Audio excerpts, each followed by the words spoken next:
This time I have few questions for you. First, how many of you read newspaper or magazine? Possible.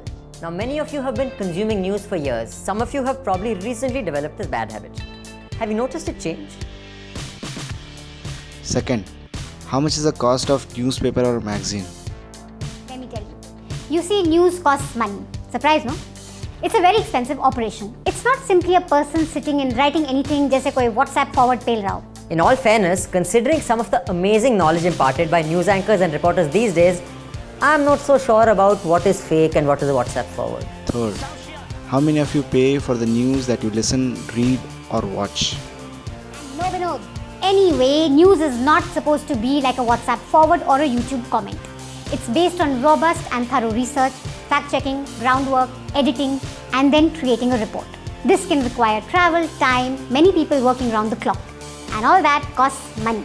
Money that ads give. क्योंकि आपके 2-5 रुपए से अखबार नहीं चलता.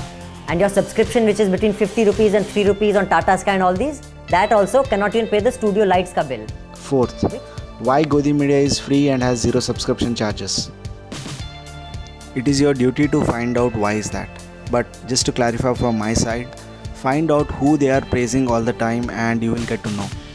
Imagine corporate, politics and media as partners. Corporate buys media and sell it to its political partner, and in return it gets favor from the political party.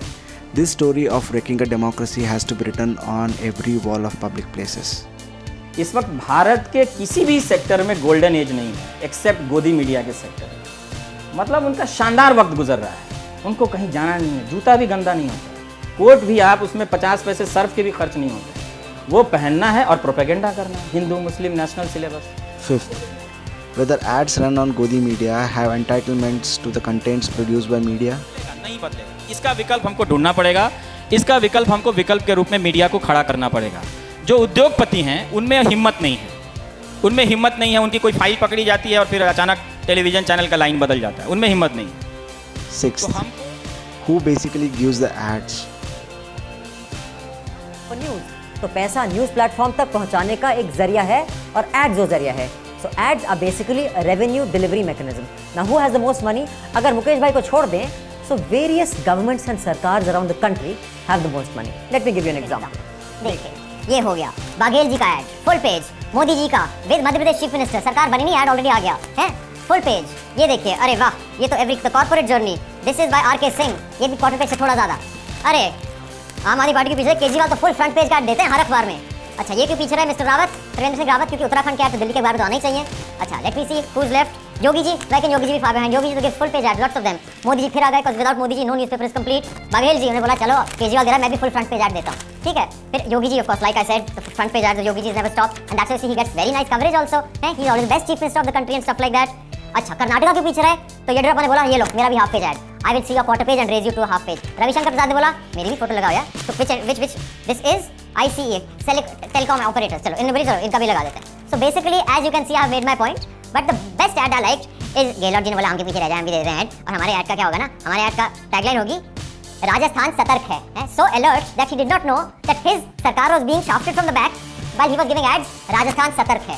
So this is what ads do for you. Seventh, whether those who run ads decide which content to be published or broadcasted? उठा के फेंक दीजिए TV को घर से बाहर. ना mobile में देखिए, ना दीवार पर चिपका के देखिए. Eighth, as a citizen, what are those issues that affect us? Ninth, whether media should be voice of people or it must be shackled by corporate or political powers.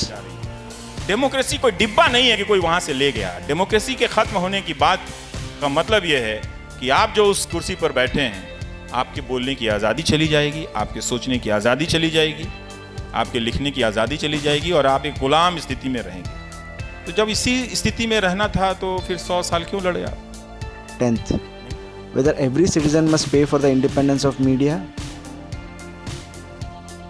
तो हमको अगर डेमोक्रेसी को बचाना है, लड़ना है, तो अपने एक मीडिया संस्थान को ऐसा बनाना होगा कि ज़्यादा से ज़्यादा वो नैतिकता पर खड़ी हो. और नैतिकता के लिए बहुत ज़रूरी है कि वो साफ पैसा हो, और साफ पैसा सिर्फ भारत की जनता दे सकती है. नेताओं के पास, उद्योगपतियों के पास साफ पैसा है नहीं. All these questions that I have asked, many of you may feel as irrelevant. or some of you may wholeheartedly endorse the vulgarity of Godi media. But deep down inside you have realized and ashamed of such pathetic media. My consultancy charges aren't meant to change anything, but it will be a reminder to you that investing on today is better than blaming fate when you are broken completely. I'm not doing charity or funding a cause. I'm investing on people who raise my voice and propagate our issues that affect us in common. There will be no compromise with the quality of service that I can produce with my limitations. I'm committed to the client satisfaction. Thank you.